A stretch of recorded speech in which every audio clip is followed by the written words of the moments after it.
the current president of Love Creek Property Owners Association. We're the ones that have kind of organized this group and gotten it together and asked him to come and talk to us.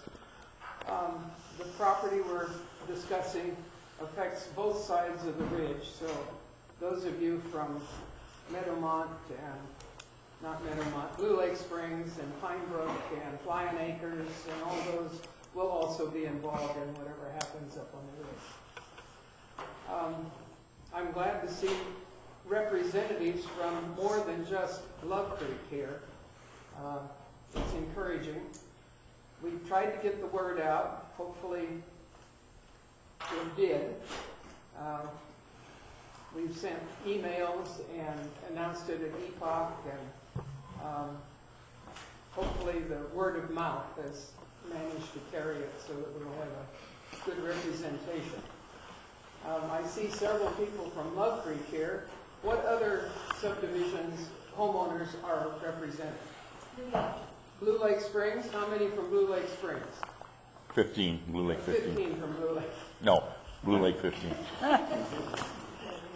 You guys are so big, you have to number your sections. No, there's another reason. We have signposts, you know, signpost 3, signpost. Okay, other than Blue Lake Springs, who else is here? Rancho Paradiso. Good. Pine Brook? Pine Brook. Any other representation? Cedar Ridge. Cedar Ridge. Where's that? Down at the bottom. Okay, all right, now I got it. Any place else? I'm from Forest Meadows. Forest Meadows. That's at the bottom of our area. We seem to have a pretty good cross section of representation, for which I'm very glad. Let's get right on. Do you Yes. have any more of these? They're back on the table back there. Yeah, I ran off 50. I thought we might have a good crowd. So, you know, help yourselves as you come in. It also serves as scratch paper that you can take notes on.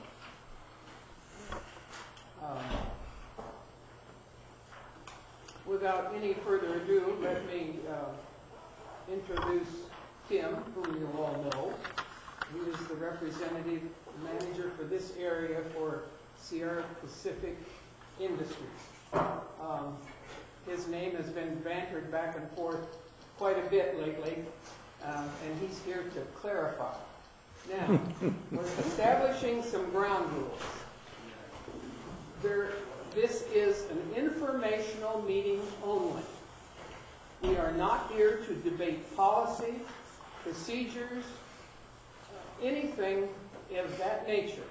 We're only here to gather information of what possibly SBI has in mind for our ridge above us. Okay? After he finishes, you will be allowed time to ask questions, providing they are of an informational term only, not questioning policy of Sierra Pacific. Is that clear? I'd hate to have to get out my ruler. Okay.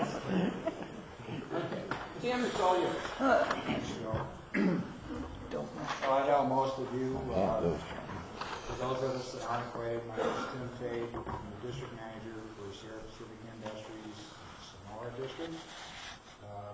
Sonora District is about 93,000 acres primarily in Tuolumne County, and about 20% of the company holdings in Calaveras County, north, the remainder of the Martell District. Just going one step further from what Joe said about what we are and are not talking about tonight, I actually made that request that we don't get into broad discussions about preferred silvicultural management, out what we do on the rest of the district. But I would say that we'd be happy to talk about that in a different form.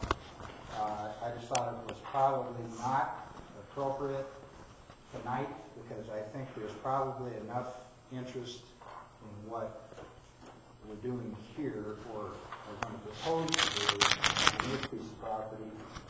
And if we get off that subject, it's probably not fair to the folks that are here to talk about this. So,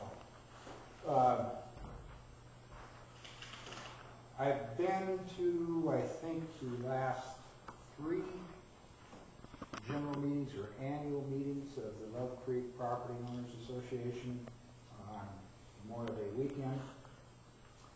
And at those meetings, I'm always asked to give a brief talk about what we are or are not planning for our property in the area.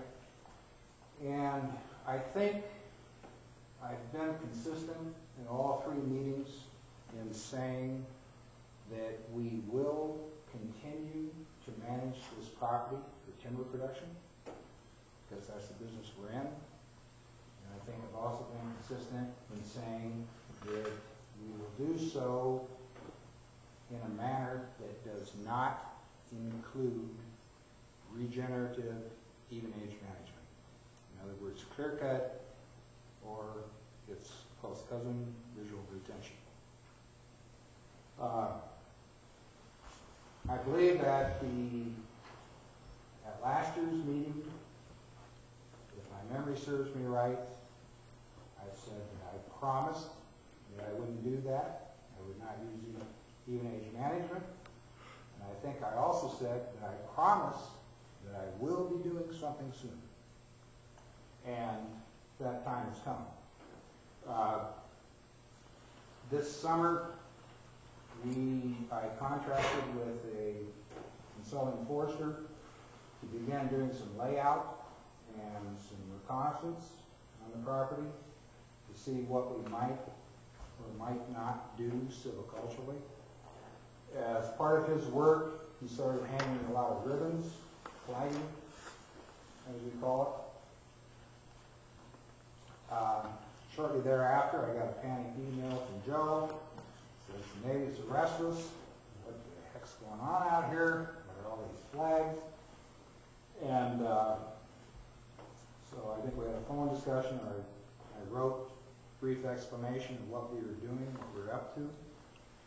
And somewhere along that line, with a couple of emails, it became clear to me that perhaps there was some misinformation and a lot of speculation going around as to what we might be doing. I've heard that we might be clear cutting, clear cuts, So I actually requested with Joe that we have a meeting like this so that I can give you the information such as I have it at this point in time, and hopefully make it clear the directions we are and are not going with our management of this property. What you see here is a map of our holdings in the area. Everything above my hand there is what I would call the Love Tract. That was a piece of property that was exchanged out of federal public holding, Forest Service, into a private holding, White Oak Land Company, in 1984. That was a controversial exchange. I was somewhat involved with it at the time. There's quite a bit of community opposition to that exchange. Nonetheless, the Forest Service went ahead with it. And in 1984, that about 1,100 acres was transferred to the ownership of White Oak Land Company. White Oak Land Company did some what I call fairly aggressive harvesting of the tract at that time. There was quite a bit of old growth, standing old growth on it. Most of that old growth disappeared as a result of that harvesting. And White Oak held it, I'm not going to refer to my notes here a little bit. White Oak held onto that property until about 1989, at which point in time they sold it to a fellow named Tagler, Carl Tagler, I believe his name was. And still, we're talking about only about 1,100 acres here. And I believe Mr. Tagler held on to it for something less than about 2 years. Couldn't make a go of it. I'm not sure what his objectives were for it. But eventually, White Oak Land Company foreclosed on Mr. Tagler and retook possession of the property. Fairly shortly, I believe within a year of that foreclosure, White Oak Land Company sold the property to Fiberboard Corporation.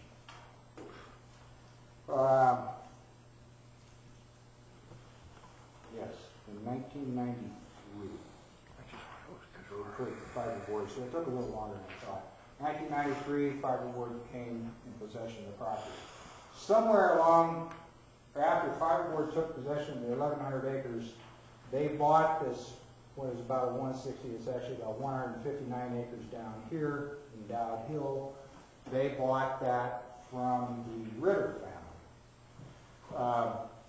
Going back a little further, White Oak, when White Oak sold the Love Tract to Fiberboard Corporation, they also sold the Hunter Tract. It's about 159 acres that White Oak had owned since the late 70s, probably about 76, 77. So eventually, Fiberboard wound up with everything we see here. Early in 1995, Fiberboard submitted the timber harvest plan, and it was approved, I should say, in early in 95. They began harvesting the property. Much of what you see here, this blue shading, those are existing plantations. Those are there right now. Fiberboard's harvest plan in 95, and that harvesting included quite a bit of even age management. Mostly rehabilitation of understocked areas, but I believe it also included some straight clear cut. And that's how most of these plantations came into being. September of 95, Ken? September of 95, Sierra Pacific Industries bought out Fiberboard's holdings in Tuolumne County and Calaveras County, and its 2 sawmill facilities in Tuolumne County. I believe by September of 95, a lot of this harvesting had taken place under Fiberboard. I believe some of it may have continued into 1996, and certainly the follow-up site preparation in the clear cuts that were created in 95, some of that took place under Sierra Pacific Industries in early 96. Right, Ken? I'm remiss, I should introduce Ken Fleming, is one of the foresters for the Sonora District, Sierra Pacific. There's also Mike Broman, another forester from Sierra Pacific, and Alan Peters with CAL FIRE. I asked Alan to come because your official title or your part of your functions within CAL FIRE is management of Prop 40 funds and fire prevention and fuel breaks, right? So, other than the work, kind of the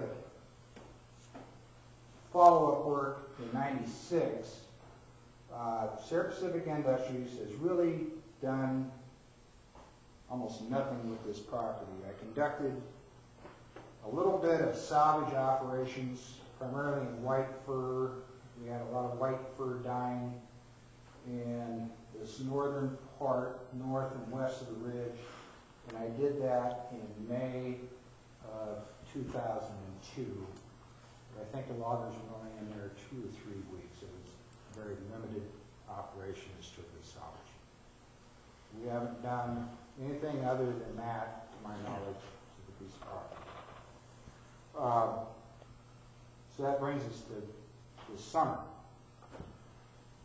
In the middle of summer, there were some circumstances that up here on the Forest Service 320, there were some residual slash piles from some logging that the Forest Service had done up there.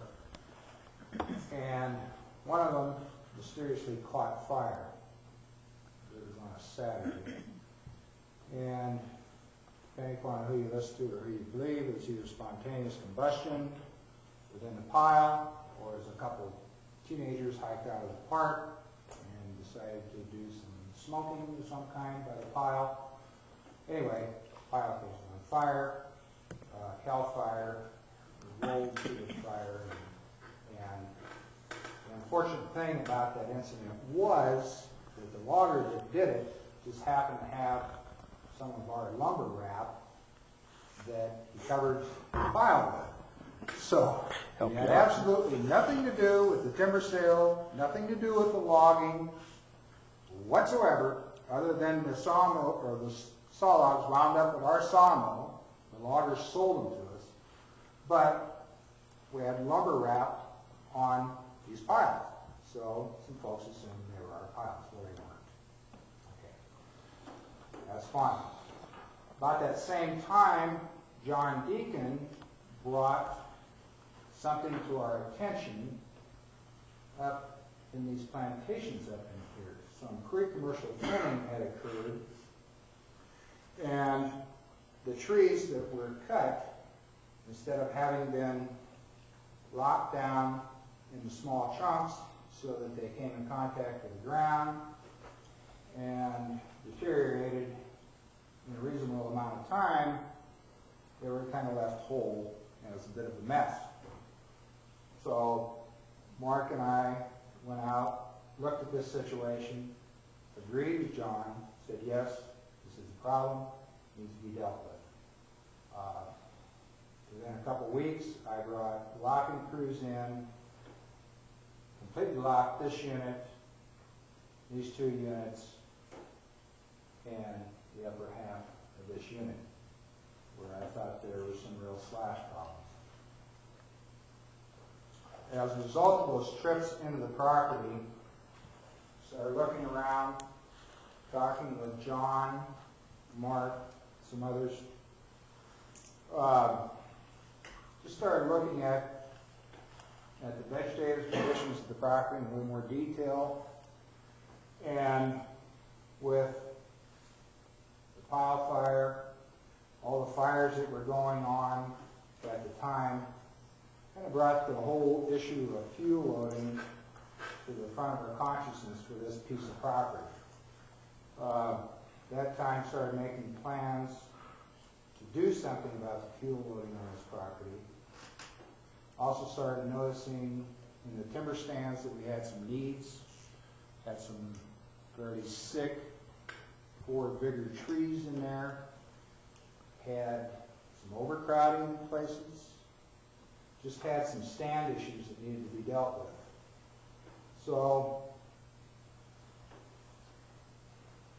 the upshot of all that was that I decided to finally get busy and start preparing a timber harvest plan on the property. And as part of that timber harvest plan, one of the primary objectives would be fuel reduction on the property. Strategically, I think that, or I should say, the location of the property is very strategic, and I think that's rather obvious. Darby Fire, 2001, came right up through here, as many of you know. Actually came up as close as this, right in here. burned a section of us here, burned parts of the Alfred property, and a whole bunch else. You look at that, see all the lines close together, that's obviously the canyon. That will burn again at some point in time. Just because it's had a fire 7 years ago does not make us fireproof. Probably quite the contrary. Brush will come back thicker than ever, already has. A new fire in there right now could have rates of spread much faster than the experience with Darby. So, you start looking at the population density and the home values and so forth. Greater Arnold area here, Blue Lake Springs, Pine Brook, more Blue Lake Springs, Flying Acres, Lakemont, Cedar Ridge, Meadowmont, Lilac. All of that separated from the canyon by this nice, broad, flat ridge through here.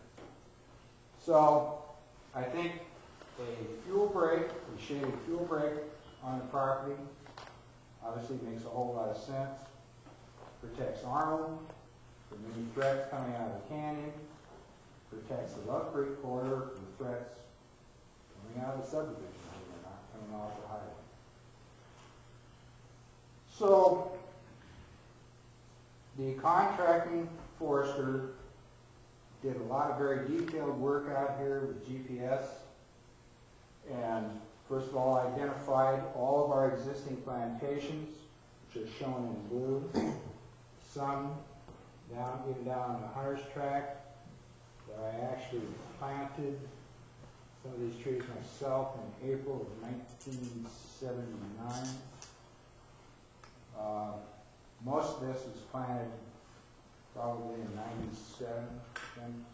Most of what you're seeing here is planted in 97. Some of this that was impacted by the Darby fire more recent than that, probably 2002, 2003. We identified areas where we know, due to current stocking levels, due to topography, or what have you, we already know we will do nothing in. And those areas shown in yellow. Steep face into Love Creek itself. Some of this brushy area, very poor quality timber site. Some areas down on south of Dowd's Hill, currently dominated by hardwoods. We know we're not going to do anything on those areas. What we did identify are 4 different types of treatments that we want to do. Within some of the older plantations, not the younger ones, the older ones, the ones that were established in the mid-80s, where we now have trees like this. Particularly in here, I've been through here, this one. I'd like to mechanically thin those, and by that I mean use shears, and so that all of the cut trees will be removed and chipped. The other thing I like to do is quite a bit of selection, which would be in these unshaded areas. That would either be selection and or fuel break. We have another circumstance out there where we have these isolated polygons where current stocking is such that we cannot do selection. There's simply not enough there. And there are, however, trees that need to be removed. And there's a healthy understory, so that we would want to thin through that understory as well. And what I've tried to do is present this in these illustrations here, 3 different types of treatment. I know this is kind of small print view from where you're sitting, but feel free to come over here and look at that. This would be what I call individual tree selection. I want to emphasize that's what we would be doing. We would not be doing group selection. For those of you who are not familiar with group selection allows you to basically make small clear cuts up to 2.5 acres in size. I'm not proposing group selection. I'm proposing individual tree selection.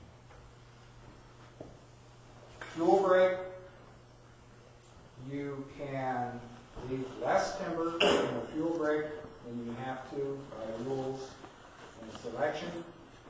However, you have to deal with the latter fuels and you have to remove those fuels. So what we have in each of these different scenarios are pre-harvest conditions, post-harvest conditions. Pre-harvest, post-harvest, pre-harvest, post-harvest. I'm sure there's plenty of questions. I'd like to spend most of the time with questions if we can. So, fire away. Yes, sir. Where are you going to be doing the fire break?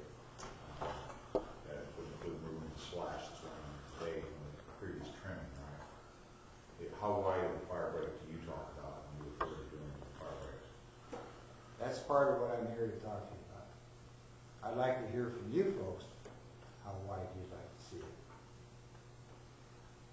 I would say a minimum of 300 feet wide.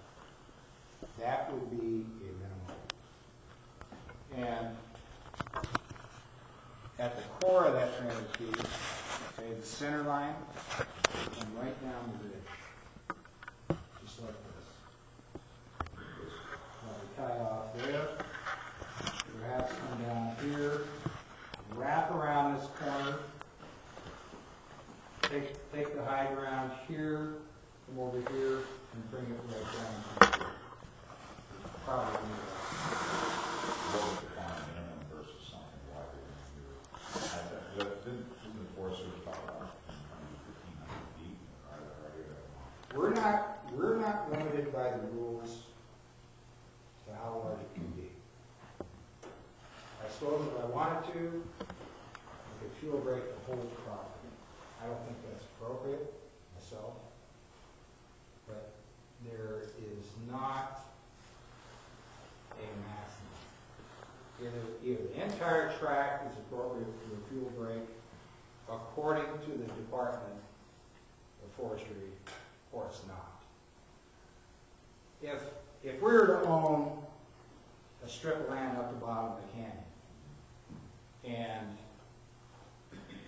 I created a timber harvest plan that says I'm going to fuel break that, they'd probably laugh me out of the room. That's not an appropriate location for a fuel break. This entire property, however, is.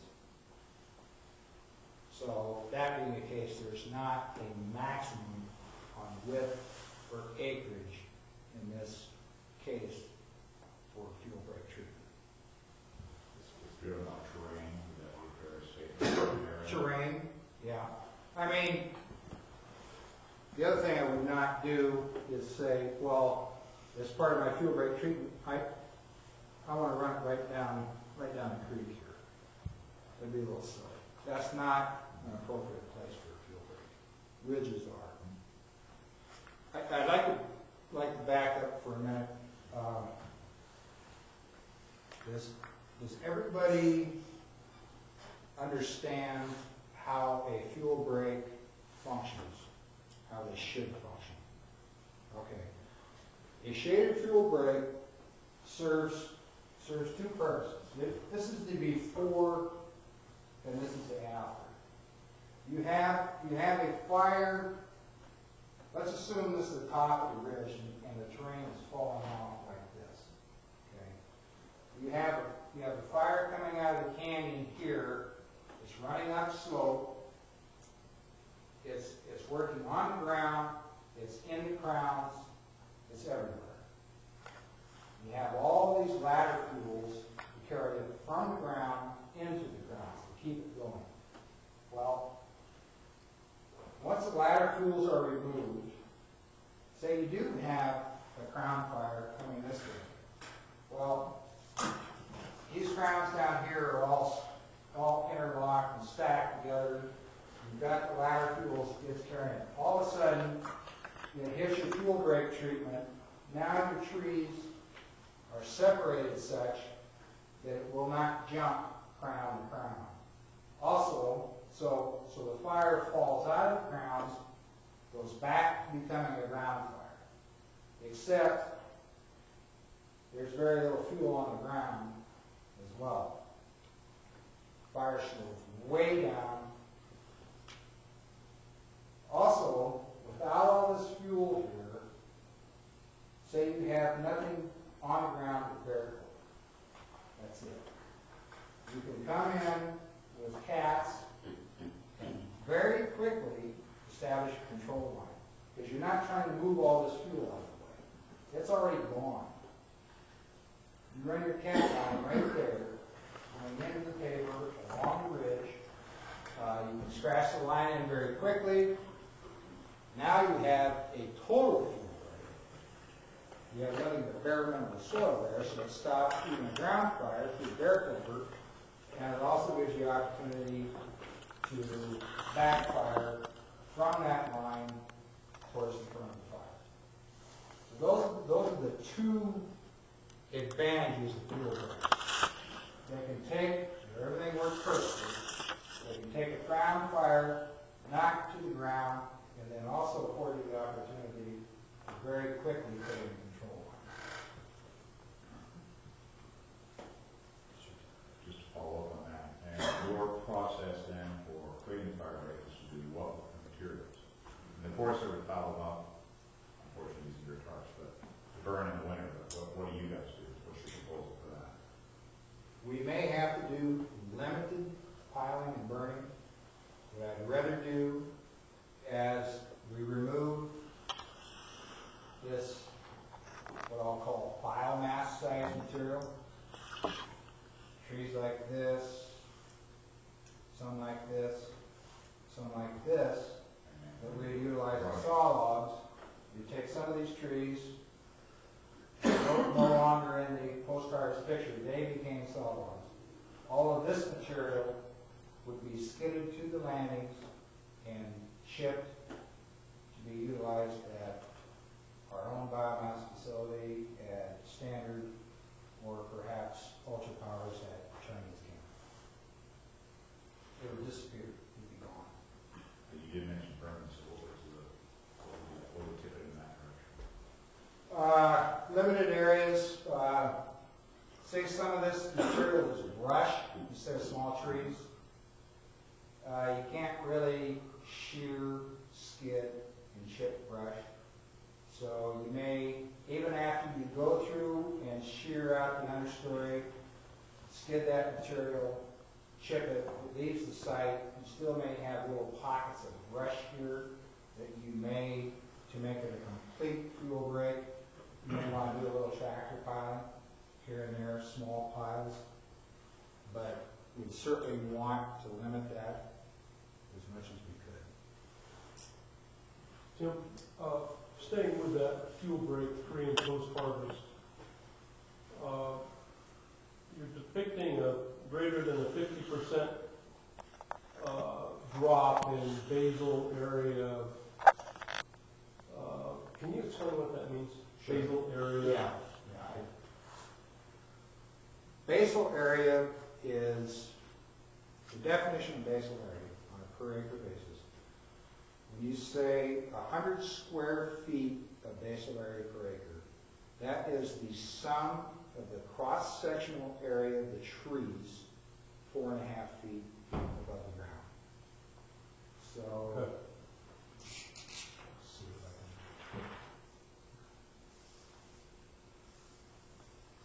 can. I'm sorry, it's kind of a technical term.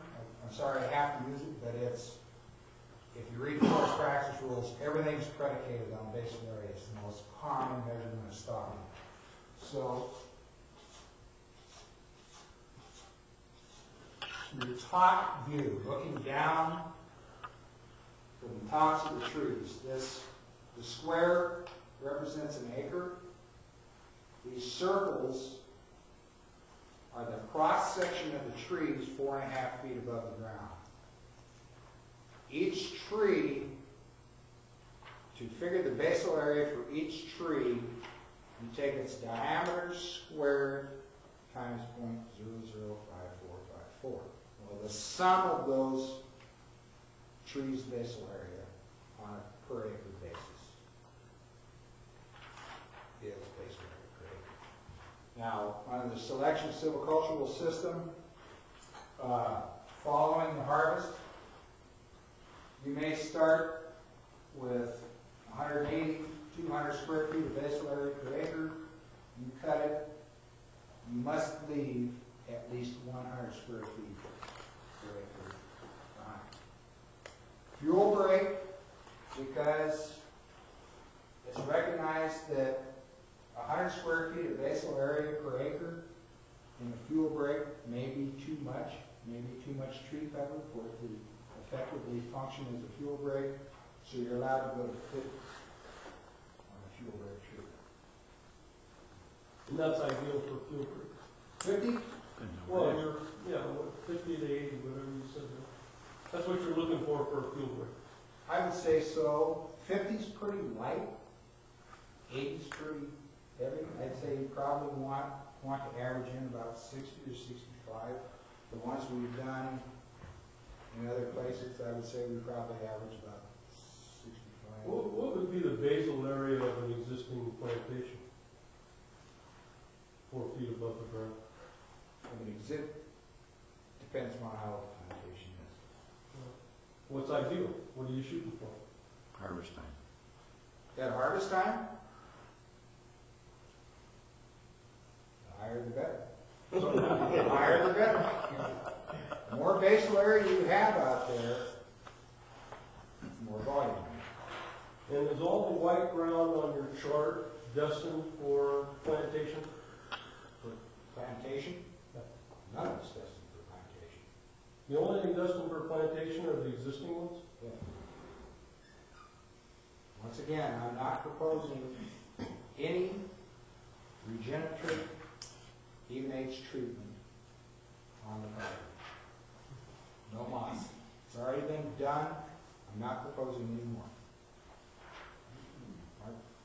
So, the way I understand it then, the basal area, small brush doesn't even move it, it's not over 4 feet high, so you pull all that out, and then what you're thinning are the trees that come into the basal area, and that's where you want to leave.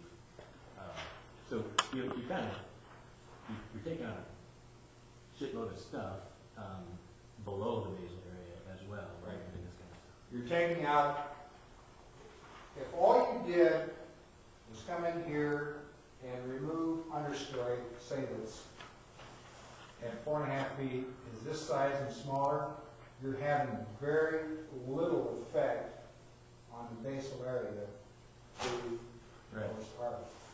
Very little. Yeah. You can have 500 trees per acre, but but if they're only this big, Right. breast height, Yeah. that's not much basal area. I think I get that. So just to follow up on that then, you recommended initially 300 feet of fire break and minimum, and that comes from your assessment of the steepness of the terrain and where potential fires are coming from, or is that just a kind of general number? It's a rather arbitrary number. It's just, if it was going to function as a fire break at all, I would say 300 feet. So If you have a fire break running through here that's 30 feet wide, yeah, it's not going to work. it's nothing. So, and you said you'd also like some input that from this kind of group. What does 300 feet look like? What's the scale? What are we looking at here? Is 300 feet like a pen width? What we're talking about? I believe this map is at a scale of 1 inch equals 500 feet. Okay, so it's quite significant on the map. Several pen widths. Yeah. Yeah. 300 feet, something like that. Through there. Yeah. Maybe another way for us to understand the fuel break, the way people think visually is an acre would have about how many trees this big left in it. You know, you can sort of eyeball or give us some visual. We all know what an acre looks like. We all have properties that are over an acre, or a lot of us do. So, you know, is it 10 trees? Is it 2 trees? Is it 100 trees More than within an 10. acre? You mean at 50 square What's feet per like, acre? yeah, just to get people, you know, say an average tree like this, you know, just give people an idea. 20-inch trees, I wish I had a calculator. 24 is about 3 square feet or something like that. That's what I was gonna say. 24 is about 3 square feet. A 24-inch diameter tree is how many square About 3 feet? square feet, so you're looking at about 30 trees. Yeah. 30, 24-inch I trees think per that acre? helps people visualize, you know, what would be left, Sure. and very little ground brush, you know. And then, can you describe what happens in the future to the fuel break in terms of future harvest? Is it always maintained as a fuel break? What happens If it's after gonna- it's done initially? If it's going to be an effective fuel break, yeah, it should be maintained. There's a number of ways to maintain fuel breaks. Left to its own devices, in 20 years, it's going to look like this again. There would be a certain amount of mineral soil exposed during the operation. You're going to get seed catch, conifers, brush, so forth. It will look just like this again. You'd have to come through and biomass it, or you'd have to do repeated burning through it, something to control that vegetation on a periodic, say every And then- 5 years or so. And then the last question, you mentioned probably in that fuel break area, there are lots of trees of different sizes, the little ones, the big ones, the brush. What would be the plan for the bigger trees, which are usually the fire-resistant trees? Leaf trees of all sizes and age classes. This diagram's a little deceiving. It's best I could throw together in a hurry. What you might actually have, you might have some intermediate 12, 14-inch trees in here. Would we come through and take all the large trees and only leave the small trees? No. We haven't done that anyplace else that we've put in fuel breaks. What will drive whether a tree is left or removed more than anything else is its condition. Do you leave all species too, Yes. like oaks? Yes. There would be no intentional removing of oaks unless they got damaged somehow through the operation, damaged beyond repair. Tim, in past timber harvest plans that SPI has submitted where selection harvesting is going to be used, there have been statements in the THP that this is an intermediate treatment before even age management is going to occur. Yes. I'm assuming from what you're saying in this situation that all those white areas where you're doing selection harvesting, that this kind of language in the THP that you write for this will not include this selection harvesting as an intermediate step to even age management. That language will not be in this plan. This is not a precursor cut to even age management for this piece of property. That's what I understood you to say. As long as I hold this position, I will not cut this piece of property. Period. Is your job secure? Yeah, sure it is, Josh. Mary? My name is Mary Boblet, and my home is in the drainage that goes into the Stanislaus River Canyon. So fire danger is a concern to myself and my family. And as other property owners, we all watched the Angora fire last summer. I think it was last summer.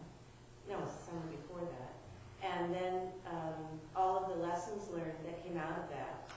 A number of things happened up there because there were some forests that had been thinned.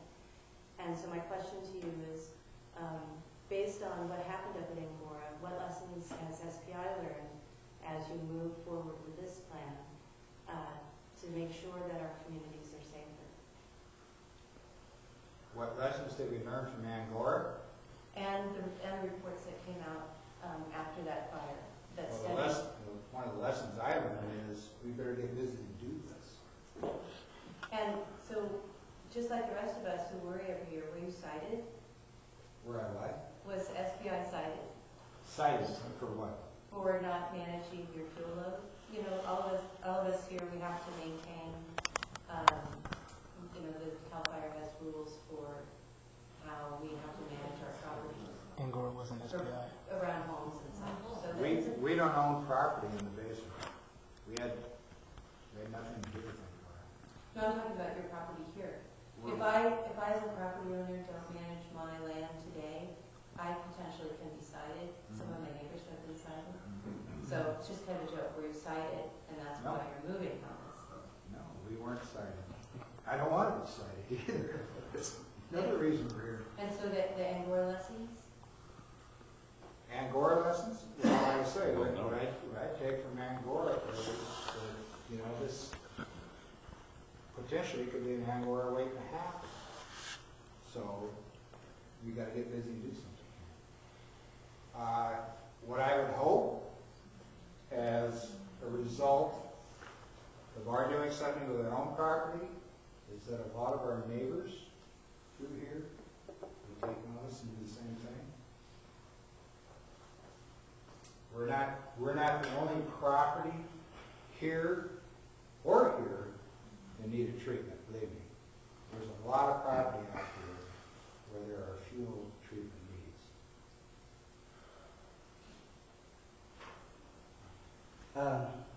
Considering the topography and the fuel loads down below, as far as the width of the fuel break, what's would be considered optimum in your mind as far as spot fires are concerned? I would probably, on this side here,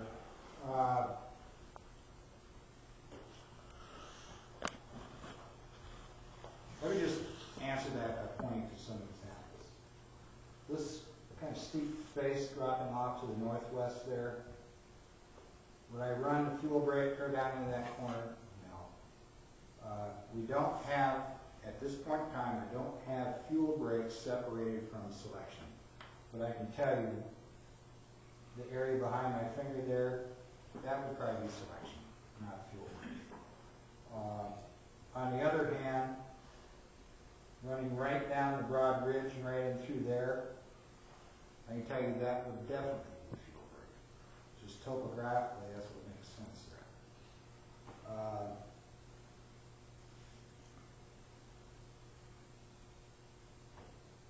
Down in here, selection, not fuel break.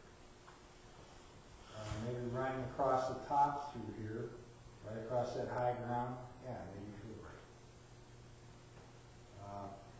Same thing, got a ridge running out this way, fuel break. Down and through here, probably more selection. Just where it makes sense topographically. And we will be making that cultural split at some point in time. We're just not at that stage yet. So 300 feet is what you considered optimum? No, that's what I would consider for them. Okay. So I'm trying to get an idea as far as... I'd like to see it more than around 800 to 1,000 feet. Oh, okay. It's just going to depend. Not only does it depend on the topography, it's going to depend upon the vegetation. John? Yeah, just a comment on that. You know, when you do get those fires, you get your own storms, windstorms with those fires, depending upon the energy. Absolutely. And that's when you hope and pray you have a wider fire break. What's the possibilities of coordinating with adjacent property owners to continue some of these fire breaks, treatments into other properties? Well, I can't remember what this ridge through the Smith 80 Smith Avenue owns an 80 right here, I'm looking at it right there. I can't really remember what that looks like. The Forest Service has done considerable fuel treatment in this 320 acres and the ridge through that. I know that. Alan, maybe you can help me with what has happened south of here. Hasn't Sid done some work down south of this property as well? Yeah, and all the work that the lady addressed a second ago with all the landowners in there, you know, that it all ties in together. It'd be nice to get it, right now, it's not tied through. So that's what we want to do. It should also span this way, you know, people's yards. I mean, some of the parcels, some of these are 10 and 12 acre parcels you're looking at here too. They're not all quarter-acre home sites. Well, it seems to me it would only make sense, I mean, this year we could be facing another extreme drought year and very high fire. But that this is something the community can come together on and try to coordinate. And, I mean, if you're doing operations, you know, I know this is idealistic, but when you're in there, I mean, some of these other people, if they were to cooperate, they would probably get the benefit of the overall operation and the cost of the logging in order to get this done. I mean, it just, if the community puts its mind together, I imagine we could do something like that. But I think it is to the benefit of the community. I hope the community cooperates with this type of clearance. And the reason I do is my background is fire. I was CDF for 10 years and another 17 with Orange County. And in 1982, we tried to do this very same thing on cattle ranches with full cooperation of the cattle companies in Orange County. And we're stopped by the neighbors with houses along the way through political influence and threatening lawsuits that we were making their hills ugly. And what we did, what we started to do is a mosaic burn, which is once every 7 years we'd go through that area and redo the fuel, re-burn out the fuel. And that fire that was down in Orange County this last year burned right through that area. It was never done.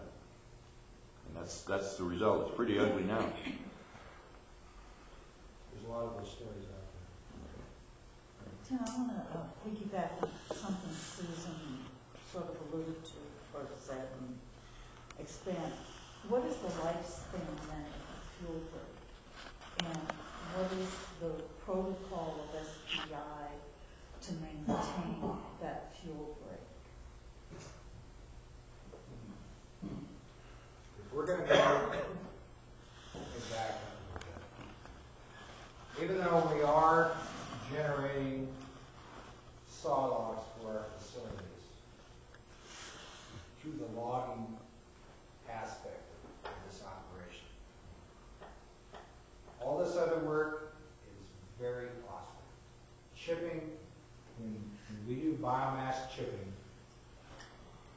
even if we're selling the chips to Ultra Power for their plant, not even firing our own plant, selling it to them, or if I'm checking them into our own plant at a certain value,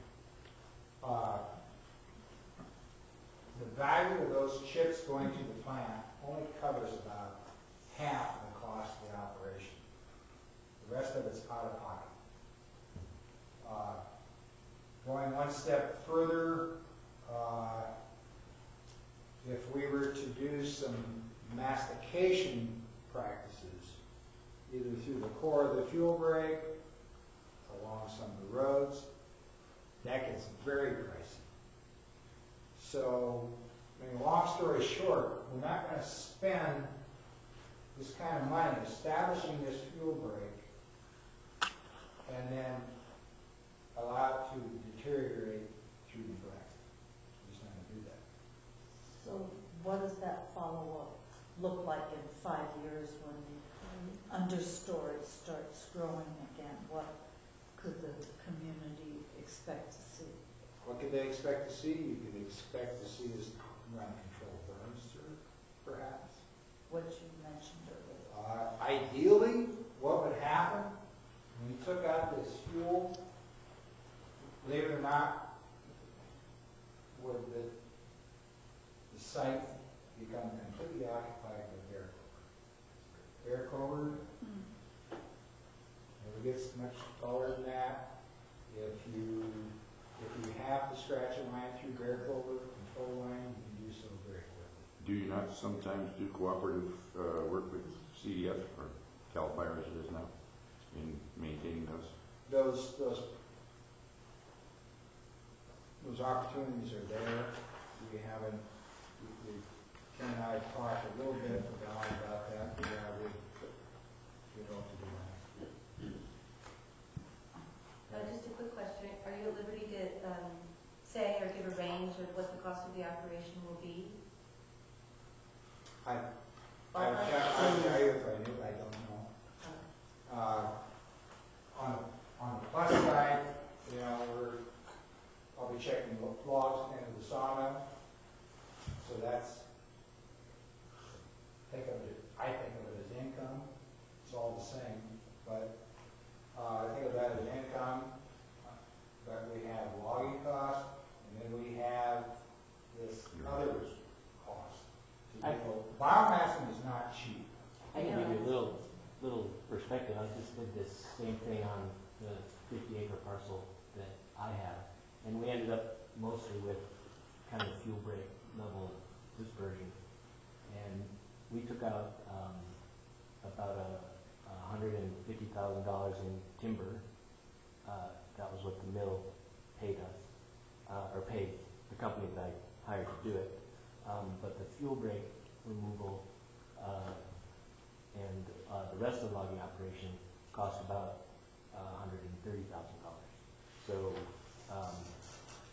when all was said and done and we paid everybody off, my income from the property was only about $10,000 or $15,000. So it's pretty expensive to do this, and I think I'm glad that SBI is going to spend money to do the biomass removal because it cuts hugely. And I could have left, the biomass and taken $150,000, but I think this is the way to do it, and it's a huge expense.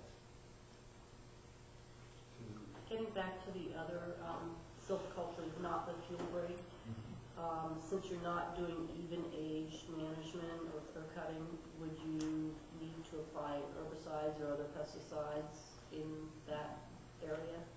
I think there's a lot of organic farms out in the Love Creek area. The only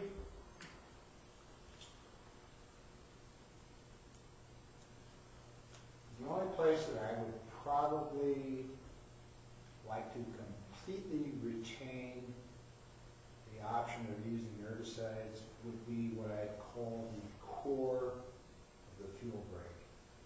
The very highest ground, and probably something perhaps only in the realm of 300 feet. Even if the fuel break itself, say, is 1,100 feet wide, I would want to, at the very least, retain the ability to use herbicides through the core of the fuel break, so at least that part of it could be maintained and wouldn't have to be babysat every 3 years or something with fresh respray. What kind of herbicides are you using that these days? When Fiberboard created the timber harvest plan in 1995, there was some consternation about which herbicides may be used in the establishment of these plantations, because you have to use something. And Fiberboard made the assurance that they would only use glyphosate, and I can live with that. Glyphosate, for those of you who don't know, is the active ingredient of Roundup.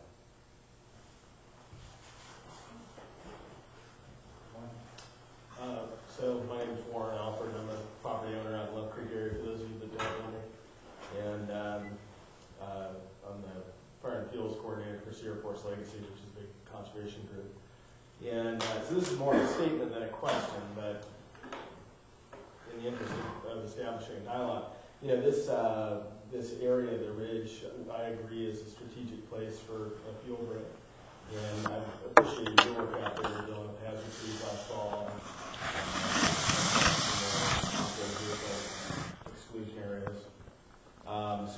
appreciate what you're saying, and I think the only issue that may come up is some difference over exactly what you're planning, you know, the fuel break is the right place. Question's gonna be what the final prescription ends up being. And I think, you know, if you are able to work with the community, you may get a lot of support for this, and I know the burning piece is something that if you don't burn, you don't really modify fire behavior in extreme events, so it's important. People are worried about smoke and safety and that kind of thing, but we certainly would work to try to help get support for that.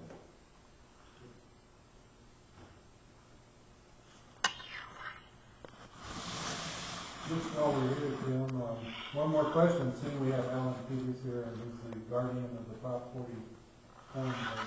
Is there I'm not evidently, because someone else has frozen those here recently. If I was the guardian, I would still have access to them. So much for that comment, or that topic.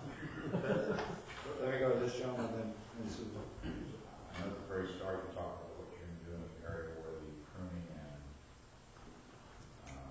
I'll call it thinning was done, where the tree was left to go high off the ground. I mean, not just in the area you're going to make a fire break. So you're, I mean, this is my understanding, your plan in that whole area is basically to do the thinning tree and taking those out wouldn't be the fire break. I mean, you basically take that, all that stuff that was knocked over out along with whatever you do in the way of logging and thinning. Is that, if I understand that correctly?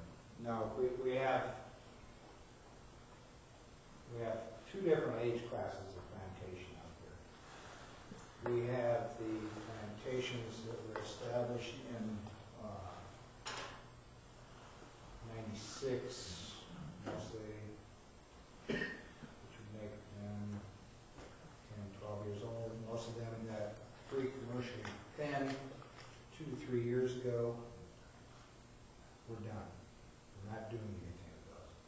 However, we have some of what I call heritage plantations that we acquired. We had nothing to do with establishing, and they were actually established either by White Oak Land Company in the mid-80s or even the Forest Service towards the end when they held the property. And those plantations are large enough. Generally, the trees at 4.5 feet above the ground are about like this. And they're large enough that we can go in there with Timcos or mechanical shears, sever the ones we want to take it out to probably about 22 feet between trees. And the material is big enough that it will hold together, and we can create bundles of the thin trees, skid them to a landing, and chip those trees and utilize it for biomass. So those are the two age classes of plantations that we're dealing with out there. The only place that we still need to do some pre-commercial thinning, in other words, with the saws where it's cut and left. The only place we need to do that is down in here, a plantation that was established following the hit we took from the Darby fire right there. Probably, what, 15 acres at the most, King? It's about 20 acres. 20, okay. That is the only pre-commercial thing that we have left on the tract. So did I hear you right, you're saying that those newer plantations that you've done the thinning in, you're not going to do anything in those this go-round? Okay, because that just seems like there's a lot of fuel in those from that initial thinning. It's not breaking down that fast. It will. It will. It's only a couple years old. There, to be honest with you, there is just no way we can deal with that economically. If I had to do that pre-commercial thinning over again, it would have been rocked down better than it was. And the places that John helped us identify up here, that was really the worst of it, from what I've seen. Susan? What, the Love Creek area, from what I know, and I know some people that live out there, has quite a lot of wildlife. some that you don't see all the time. And some which- animals. Which we won't name, yeah, and some animals too. What are the plans to sort of do an assessment of where some special habitat or range for certain animals and birds that are out there are, and prior, and how would that work into logging plans? There are a number of things we probably wouldn't even mention that are out there that are great little creatures that people know about, so the local neighborhood sort of has a good assessment of some of the diversity out there. This harvest plan would be put together like any of the rest of our harvest plans. It will provide for scoping for any occurrences of threatened and endangered animals that live out there. California spotted owls, even though they're not listed, Northern goshawks, special plants. We go through a scoping process to see what plants and animals might be there, and then prior to harvest, their survey report.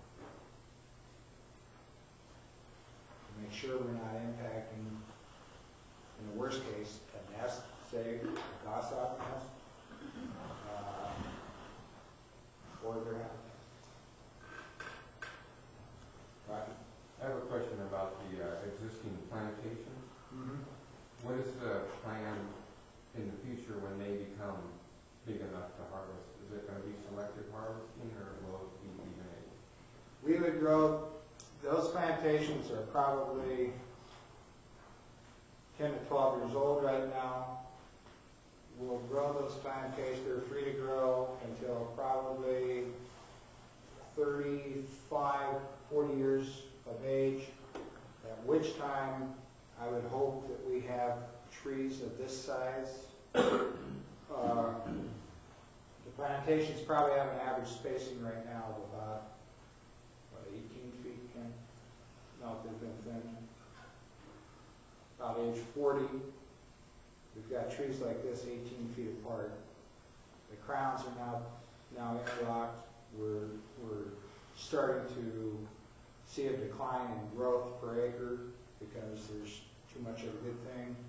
We come and do a commercial thin of those plantations, probably take the spacing out to somewhere between 27 and 29 feet, at which time they'd be free to grow for a long time after that.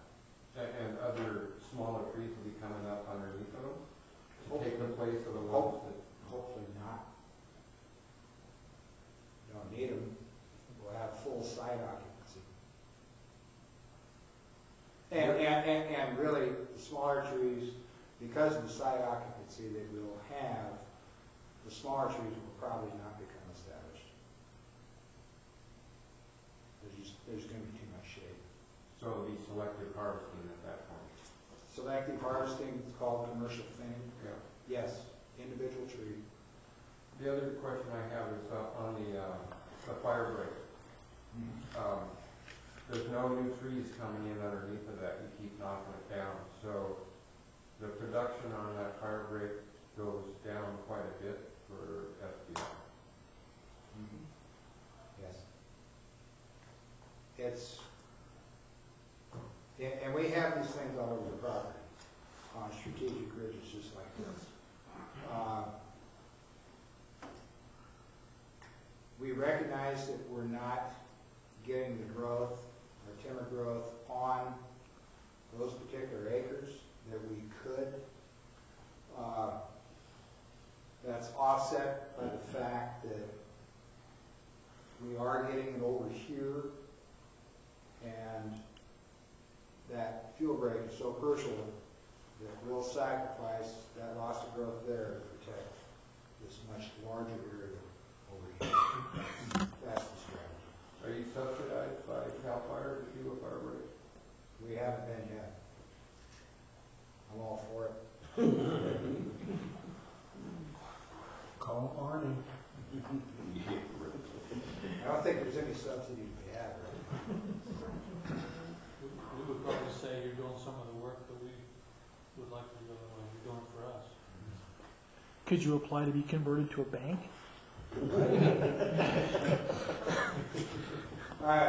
Just a couple other things I'd like to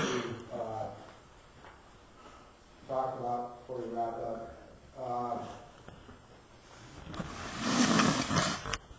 In the interest of protecting our log truck drivers who are really afraid of the residences when they drive through.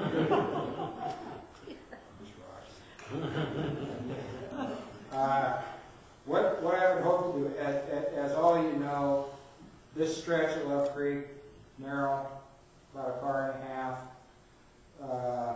Moran through here, not much better. It's got character. The kind of access points for our log flow, we have a gate here, so all of this would flow down to Love Creek Road right there. The south end would come out to Love Creek Road, pretty much same location, opposite side of the road. We also have, that's what I call the upper gate, we also have the lower gate here.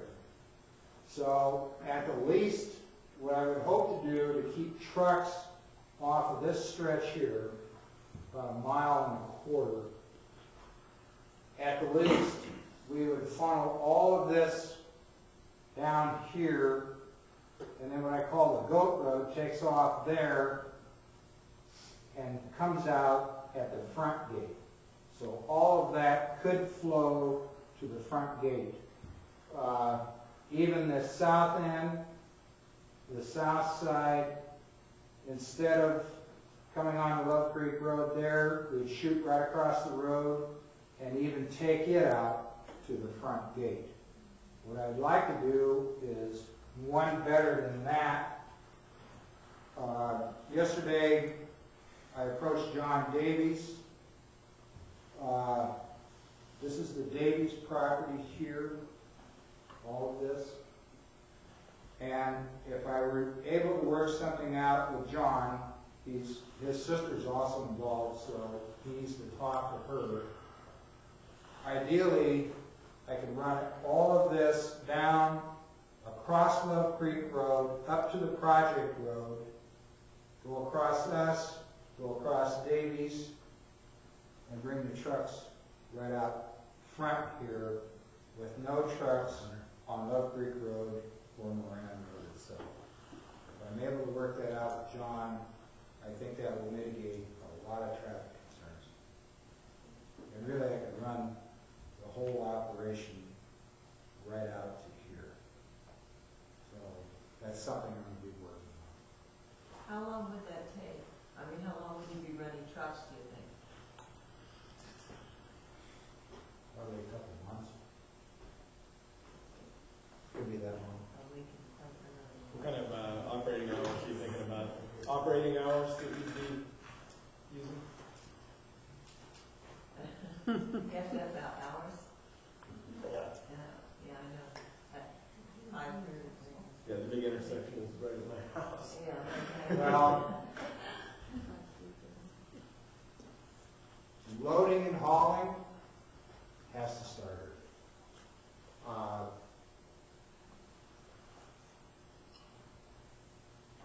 Falling, skidding could perhaps start a little later. We can talk about that.